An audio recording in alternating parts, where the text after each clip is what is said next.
오늘 하나님 말씀 사도행전 12장 24절부터 13장 3절까지입니다. 사도행전 12장 24절부터 13장 3절 말씀 한 절씩 교독하겠습니다.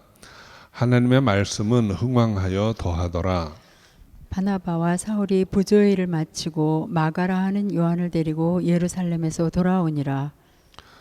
안디옥 교회에 선지자들과 교사들이 있으니 곧 바나바와 니게르라 하는 시몬과 구레네 사람 루기오와 분봉왕 헤롯의 젖동생 마나엔과 및 사울이라.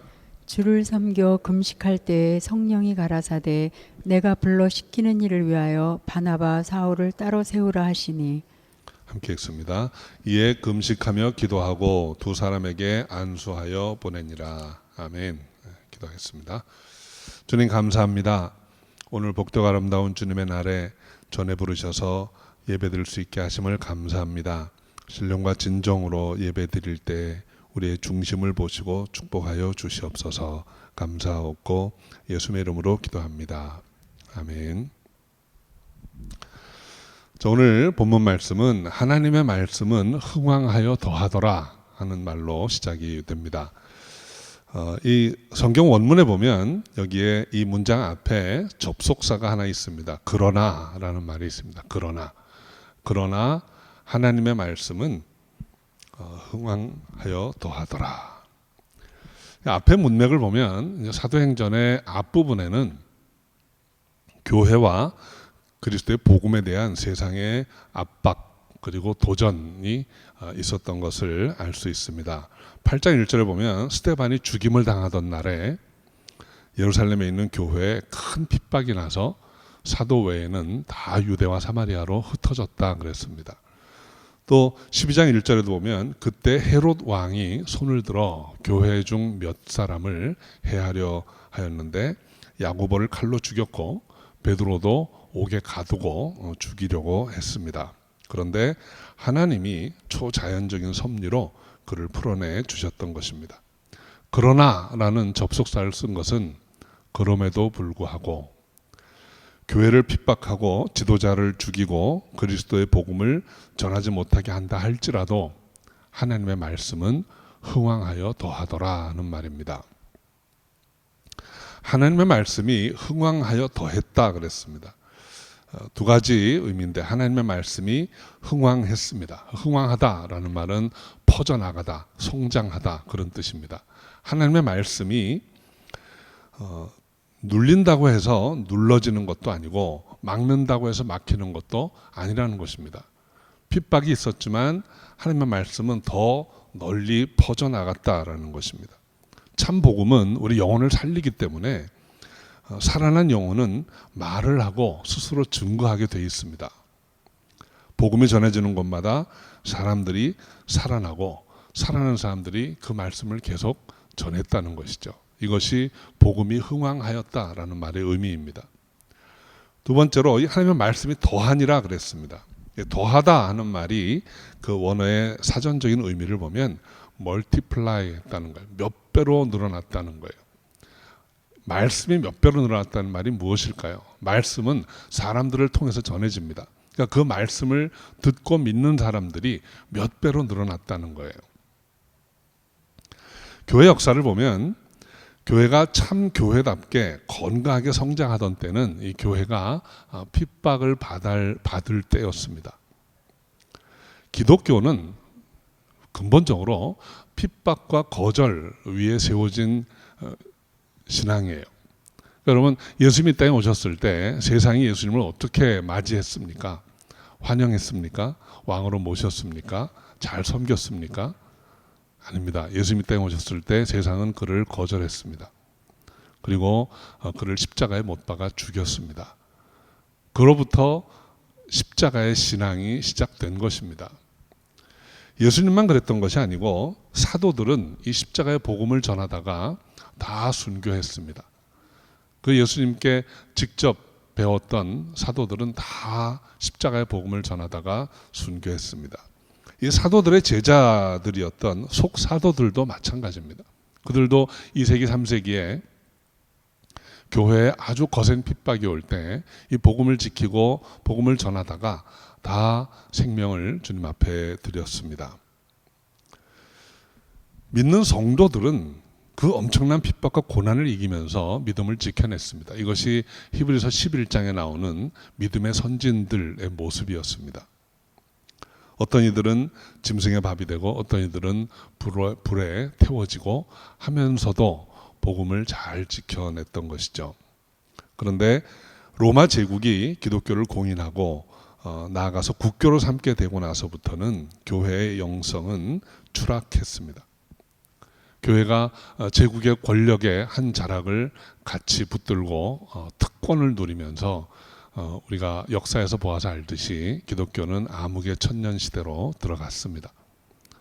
그래서 교회의 타락은 말할 수 없는 모습으로 역사에 남게 되었죠.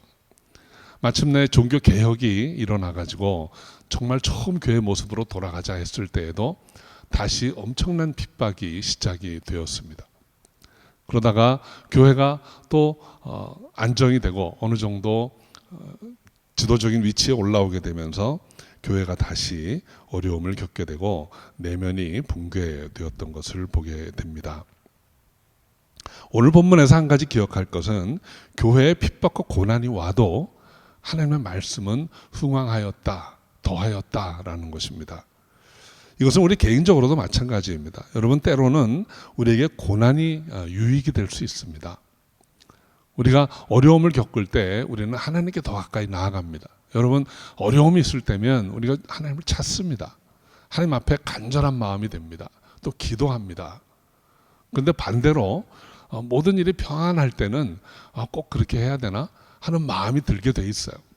그래서 느긋해지고 편안해지고 그러면 하나님께 나아가던 걸음이 뜸해지게 됩니다. 부르짖고 기도하던 기도가 이제는 속으로 사그라들게 되고 이제는 자꾸 머리로 생각하는 신앙을 하게 되는 거예요. 여러분, 하나님의 뜻이 우리에게 분명히 한 가지를 이야기합니다. 어려움이 있을 때 그 어려움 때문에 부르짖고 주저앉는 것이 아니고 이 고난이 유익이라는 것을 기억하고 더 주님께 나아가기 바랍니다. 그럴 때 하나님의 말씀이 내 안에서 더 흥왕해질 수 있는 거예요. 이것은 교회 역사 이야기만이 아니고 우리 삶의 이야기이기도 합니다. 고난을 이겨내시고 승리하는 삶을 사는 저 여러분 되시기를 주 이름으로 축원합니다. 우리 12장 25절 함께 읽어볼까요? 바나바와 사울이 부조의 일을 마치고 마가라 하는 요한을 데리고 예루살렘에서 돌아오니라. 안디옥 교회는 이방 지역에 세워진 이방인 교회였습니다. 그런데 이 교회가 예루살렘에 있는 성도들의 어려운 소식을 듣고 부조를 모아서 보냈다 그랬어요. 오늘날로 얘기하면 선교지에 세워진 교회가 본교회를 위해서 헌금을 하고 물질적으로 도왔다라는 이야기입니다. 안디옥 교회가 참 귀하고 하나님의 사랑을 실천하는 교회였다는 것을 알 수 있습니다. 그런데 그 부조를 하러 갔던 바나와 바울이 안디옥으로 돌아올 때 돌아오는 길에 사람을 하나 얻었습니다. 요한 마가를 데리고 왔다는 거예요. 사도행전의 이야기가 전개되어 가다가 갑자기 요한 마가라고 하는 사람이 등장합니다. 이 사람은 하나님의 일을 할 사람이에요.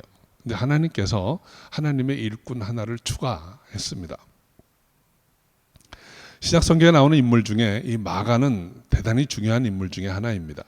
그 이름이 둘이에요. 마가라 하는 요한 마가. 요한이란 이름은 히브리식 이름이고 마가라고 하는 이름은 헬라식 이름입니다. 그러니까 히브리인이 이름을 두 개 가지고 있을 때에는 거의 디아스포라라고 보면 됩니다. 해외에 나가 살던 사람이에요. 그러니까 이 마가는 이 바나바의 조카입니다. 그러니까 바나바는 어떤 사람이었나 하면 구브로 지방에 살던 레위인이라 그랬어요. 그러니까 히브리인으로서 해외에 나가 살던 이민자의 삶을 살던 사람입니다. 그런데 이 사람의 조카였기 때문에 이 마가도 이름을 두 개 가지고 있는 걸로 보아서 구브로 출신의 디아스포라라는 걸 알 수 있습니다. 그런데 이 마가는 나중에 바나바와 바울을 따라서 첫 번째 선교 여행에 동참했다가 중도에 하차했던 사람이에요. 그러니까 구브로 섬에 가서 사역을 잘하고 대륙으로 들어가려다가 갑자기 바나바와 바울을 버리고 혼자 떠나갔던 사람입니다. 그것을 보면 이 마가는 그렇게 강단이 있거나 흔들림 없는 믿음을 가지고 있던 사역자로 보여지지는 않습니다. 그 일로 인해서 이 마가는 바울의 눈에서 아주 벗어납니다. 그래서 바울이 두 번째 선교여행 갈 때는 저 마가를 데리고 가느냐 마느냐 하는 문제로 바나바와 아주 심하게 다투었다 그랬어요. 결국은 그 문제로 바나바와 바울이 결별합니다. 바나바는 구브로로 가고 바울은 대륙으로 들어가게 되었어요. 그런데 이 마가라는 인물이 이제 나중에 보면 바울에게 꼭 필요한 사람이라고 그랬습니다. 바울이 마가를 가리켜서 저는 내게 유익한 자라 이렇게 표현합니다. 그리고 마가는 나중에 마가복음이라고 하는 우리 네 복음 중에 하나를 기록하는 아주 위대한 기독교의 사역자가 됩니다. 우리 사랑하는 성도 여러분, 하나님의 일은 사람이 하는 것입니다. 저는 이 당연한 이야기가 참 많이 은혜가 됩니다. 하나님의 일은 저와 여러분 같이 아주 평범한 사람들이 하는 것입니다. 딱 조건은 하나 있습니다. 하나님께 부름받고 그 부름, 하나님의 부르심에 믿음으로 아멘한 사람들이 쓰임 받는 거예요. 그리 당차지도 못하고 또 믿음이 견고해서 어떤 어려움에도 흔들리지 않는 그런 강한 사역자는 아닐지도 모릅니다. 그런데 하나님께서 우리처럼 연약한 사람들을 택하셨어요. 그래서 처음에 우리가 비록 실패하고 실수도 하고 그렇지만 하나님께서 포기하지 아니하시고 끝까지 우리를 데려가십니다. 그래서 결국은 하나님 나라에 꼭 필요한 일꾼이 됩니다. 마가가 그랬습니다. 처음에는 참 연약한 사람이었어요. 그래서 선교지를 따라 나가다가 도망가기도 하고 그랬지만 하나님께서 그를 포기하지 않고 끝까지 데리고 가셔서 결국은 기독교의 위대한 사역자로 세우신 것을 보게 됩니다. 하나님의 일은 이렇게 되어가는 것입니다. 바나바에 의해서 사울이 세워지고 바나바와 사울에 의해서 마가가 세워지고 그리고 그 세워진 사람들을 하나님께서 쓰신 것입니다. 13장 1절에 보면 이제 안디옥 교회의 리더들의 면면이 나옵니다. 한번 같이 읽어볼까요? 안디옥 교회에 선지자들과 교사들이 있으니 곧 바나바와 니게르라 하는 시몬과 구레네 사람 루기오와 분봉왕 헤롯의 젖동생 마나엔과 및 사울이라. 교회에 다양한 리더들이 있었는데 이 리더들이 하는 일을 두 가지로 설명합니다. 하나는 선지자, 또 하나는 교사예요. 그러니까 여러분 교회에 꼭 필요한 사역이 두 가지가 있다는 것이죠. 이 초대교회 세워진 지 얼마 안 된 안디옥 교회에 선지자의 사역이 필요했고 교사의 사역이 필요했다는 거예요. 선지자의 의미는 무엇입니까? 하나님께서 말씀하신 것을 듣고 전하는 것이 선지자들의 사역이에요. 그러니까 여러분 이 안디옥에 교회가 세워졌는데 이 교회가 어떤 일을 해야 하는가? 예수 그리스도를 믿고 모인 교회가 무슨 일을 하고 어떻게 살아야 하는가 하는 것에 대해서 하나님이 계시해 주신다는 거예요. 그래서 여러분 교회에는 이 선지자적인 사역이 꼭 필요합니다.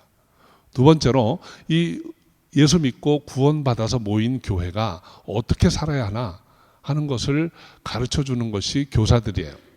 그러니까 교사들은 성경에 나와 있는 우리 그리스도인이 어떻게 살아야 하는가 하는 말씀을 잘 해석하고 전하는 그리고 가르치는 자들입니다. 그래서 교회는 늘 이 선지자적인 사역과 가르치는 사역이 있어야 하는 것입니다. 이 일을 위해서 리더들이 모였는데 오늘 본문에 그 리더들의 이름이 나옵니다. 그런데 바나바하고 리더들의 이름이 나오고 사울 제일 뒤에 나옵니다. 그러니까 바나바와 사울이 이 사역을 하는데 여러 사람들이 동역했다는 거예요. 거기에 나와 있는 이름들을 보면 니게르라는 시몬이 처음에 나옵니다. 니게르라는 시몬은 아마도 우리가 추측하기에 인종적으로 흑인이었을 거예요. 니게르라는 이름은 검은색을 가리키는 말입니다. 또 구레네 사람 루기오, 디아스포라 출신의 유대인이겠죠. 구레네 사람이면서 복음을 전한 자입니다. 또 헤롯의 젖동생 마나엔, 헤롯의 동생이라는 말에서 우리는 이 사람이 이두메인이라는 걸 알 수 있습니다. 그러니까 지금 여러 종류의 사람들이에요. 어쩌면 흑인, 그 다음에 외국에 나와 살던 유대인, 그리고 이두메 사람, 이렇게 종족이 다 다르지만 교회에 모여서 함께 주의 일을 했다는 거예요. 그들이 선지자적인 사역도 하고 교사의 사역도 하였다라는 것입니다. 오늘날 교회의 모습을 이렇게 미리 조명해 주는 그런 장면이기도 합니다. 여러분, 우리 교회에도 선지자적인 사역이 있어야 하고 교사의 사역이 있어야 합니다. 여러분, 많이 기도하시면서 우리 교회를 향한 하나님의 뜻이 무엇인가, 또 나를 향한 하나님의 인도하심이 어떤 것인가 하는 것을 구하시기 바랍니다. 그리고 그 말씀을 듣고 그대로 살아가셔야 합니다. 또 여러분이 다 교사가 되셔야 합니다. 성경을 통해서 하나님이 우리에게 어떻게 살기를 원하시는가, 우리의 삶의 방향이 어떤 것인가 하는 것을 깨닫고 그것을 나눌 수 있는 여러분 되시기를 바라요. 거기에는 우리의 출신이 무엇인가, 우리가 어떤 사람인가, 세상에서 어떻게 살았는가 하나도 중요하지 않습니다. 우리가 예수 안에서, 믿음 안에서 어떻게 하나님의 말씀을 듣고 전하고 가르칠 것인가 하는 게 중요하다는 것입니다. 저는 우리 교회가 이 두 가지 사역을 잘하는 교회이기를 바랍니다. 그리고 여러분 한 분 한 분이 주께 말씀을 듣고 전할 수 있는 하나님의 사람 다 되시기를 주의 이름으로 축원합니다. 우리 13장 2절 말씀 함께 읽어봅니다. 주를 섬겨 금식할 때에 성령이 가라사대 내가 불러 시키는 일을 위하여 바나바와 사울을 따로 세우라 하시니. 아멘. 안디옥 교회는 이제 성령께서 하시는 말씀을 들었습니다. 성령께서 불러 시키는 일이 있다는 것입니다. 우리 사랑하는 성도 여러분, 우리 교회는, 저와 여러분은 성령께서 하시는 말씀을 들을 수 있어야 합니다. 그런데 여러분, 이것이 그냥 쉽게 자연스럽게 들리는 것이 아닙니다. 오늘 본문은 이 안디옥 교회가 어떻게 성령의 말씀을 들었는지를 우리에게 설명해 줍니다. 주를 섬겨 금식할 때에 성령의 음성을 들었다 그랬어요. 주를 섬겨 금식할 때 두 가지입니다. 하나는 주를 섬길 때, 두 번째는 금식할 때.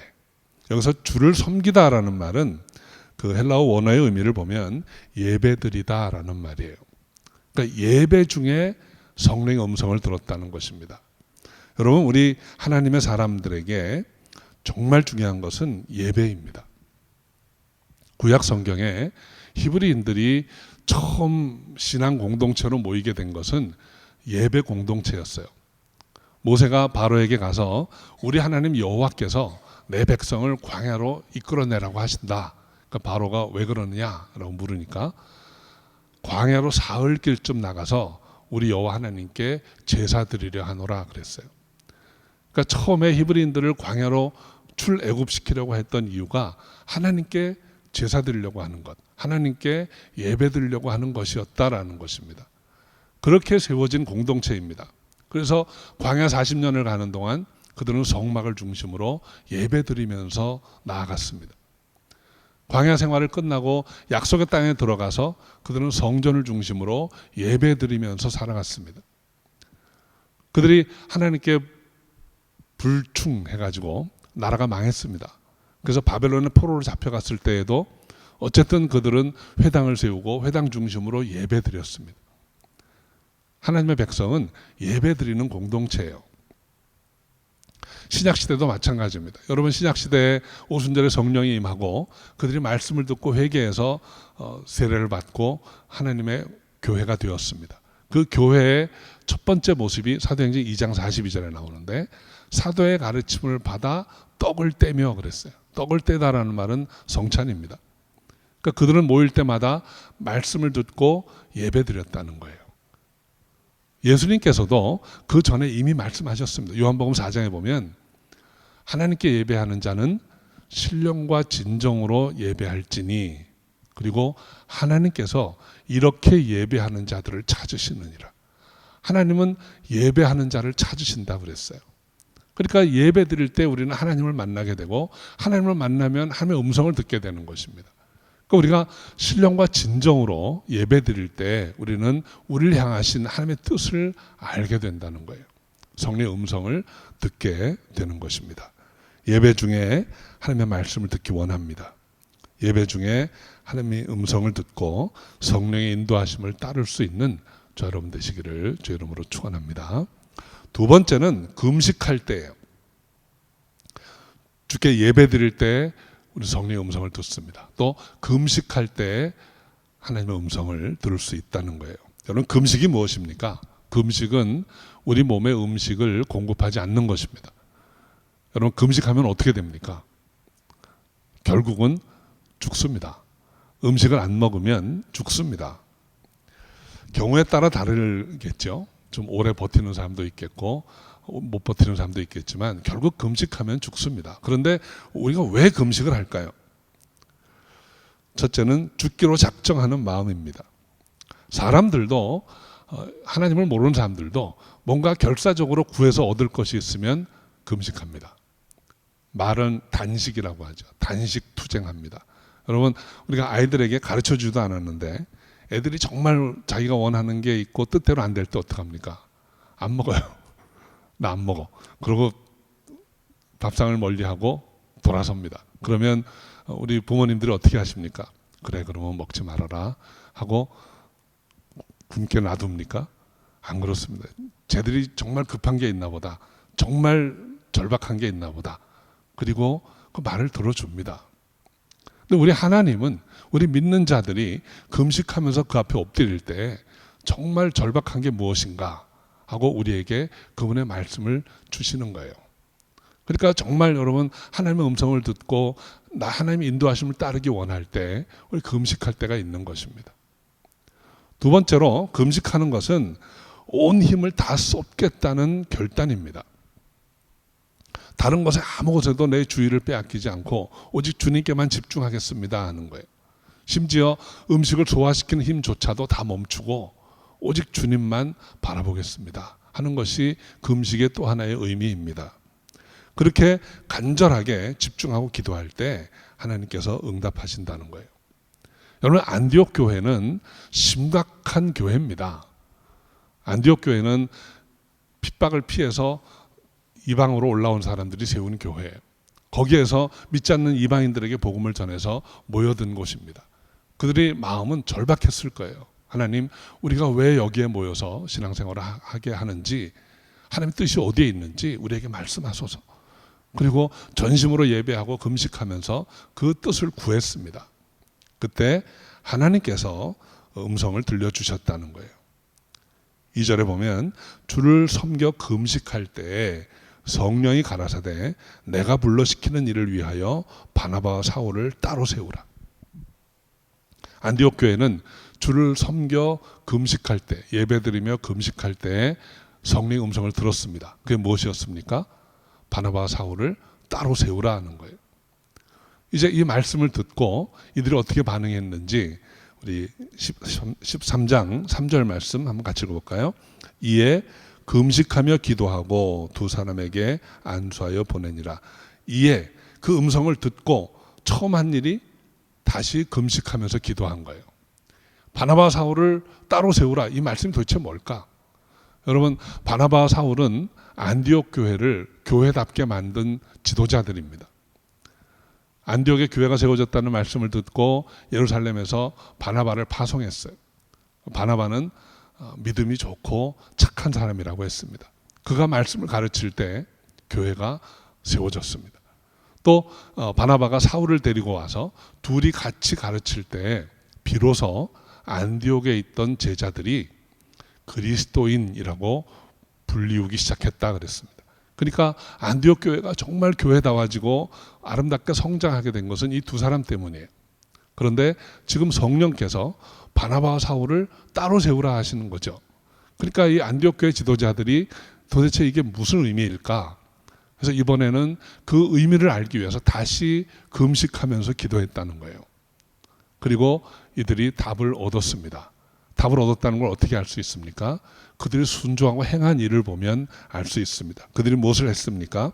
두 사람에게 안수하여 보내니라 그랬습니다. 하나님의 뜻은 둘을 보내라 하는 것입니다. 복음을 위해서 구별해서 보내라 하신 것이고 교회는 그 말씀에 순종했습니다. 우리 사랑하는 성도 여러분, 교회가 정말 주님의 말씀에 순종하고 주님이 허락하신 일을 잘 하는 것이 무엇일까 하는 생각을 해봅니다. 첫째는 여러분 교회가 정말 잘하는 것, 첫째는 세례를 주는 일입니다. 여러분 예수님께서 제자들에게 당부하신 일이 무엇입니까? 너희는 가서 모든 족속으로 제자를 삼으라. 그러면서 제자 삼는 일에 제일 앞에 나오는 것이 아버지와 아들과 성령의 이름으로 세례를 주고, 우리가 믿지 않는 자들에게 그리스도의 복음을 전해서 저가 믿고 주님께 나올 수 있게 하는 거예요. 그리고 저가 온전히 믿으면 믿은 자에게 세례를 베풀라는 것입니다. 이 일을 할 때 하나님이 기뻐하세요. 여러분 그런 말씀 들어보신 적 없습니까? 이 땅에서 죄인 하나가 돌아오면 하늘에서 막 아름다운 음악이 울린다는 거예요. 영혼을 구원하는 거 하나님이 기뻐하십니다. 그래서 천하를 다 얻고도 한 영혼을 얻지 못하면 무슨 소용이 있느냐 이렇게 말합니다. 복음을 전하고 한 영혼이 구원받게 되는 것, 그 영혼이 세례받는 일, 이것이 교회가 잘하는 일이고 하나님이 아주 기뻐하시는 일이에요. 두 번째로 교회가 잘하는 일은 보내는 일입니다. 선교사를 파송할 때 하나님이 기뻐하세요. 왜냐하면 주님의 뜻은 반복해서 나옵니다. 가라. 또 땅끝까지 이르러서 내 증인이 되어라. 가서 모든 족속으로 제자를 삼으라. 그런데 우리가 다 갈 수는 없습니다. 그러니까 우리가 우리 중에서 바나바와 사울 같은 사람을 보내는 거예요. 그래서 우리가 보내는 일을 할 때 주님이 기뻐하십니다. 우리 성도님들은 하나님의 뜻을 쫓아 다 가야 하는 사람들입니다. 한번 옆에 계신 분한테 얘기 좀 해주세요. 가셔야 합니다. 우린 다 가야 합니다. 그런데 하나님께서 다 못 가니까 보내라고 하시는 거예요. 그중에 우리 중에 몇 사람이 보내심을 받고 나아가게 되는 것입니다. 저는 우리 교회가 세례를 많이 주는 교회가 되면 좋겠어요. 그러려면 여러분 복음 전하시기 바랍니다. 복음 전해서 믿지 않는 사람들이 예수 믿고 주께로 돌아오는 역사가 있기를 소원합니다. 두 번째로 우리 교회가 보내는 교회가 되면 좋겠어요. 그리고 정말 하나님의 뜻대로 땅끝까지 나아가서 복음을 증거하는 그런 선교사가 많이 있는 교회가 되면 좋겠습니다. 이것이 주님이 기뻐하시는 교회예요. 여러분 주님이 기뻐하시는 교회는 화려한 건물이 있는 교회가 아닙니다. 사람들이 많이 모여서 왁자지껄하다고 좋은 거 아닙니다. 많이 모이면 좋습니다. 성장하는 거 좋은 일입니다. 그런데 무엇으로 성장해야 하는가? 믿지 않는 영혼들이 믿고 주께로 돌아와서 또 그 성장한 힘으로 많은 선교사를 파송하는 그런 교회가 되기를 소원합니다. 이렇게 되기를 위해서 기도하기 바랍니다. 그리고 이렇게 하실 하나님께 감사하시기 바랍니다. 우리 교회가 이런 교회가 되기를 주 예수 그리스도의 이름으로 축원합니다. 기도하겠습니다. 아버지 하나님, 하나님의 뜻과 그 능력으로 우리가 복음을 전하고 믿지 않는 영혼들을 하나님께로 인도하는 교회 되기를 원합니다. 또 믿지 않는 영혼들에게 나아가서 복음 전하는 선교하는 교회 되기를 원합니다. 그렇게 해서 주님을 기쁘시게 해드리고 또 주님이 그렇게 하실 것을 믿고 감사하며 예수님의 이름으로 기도합니다. 아멘.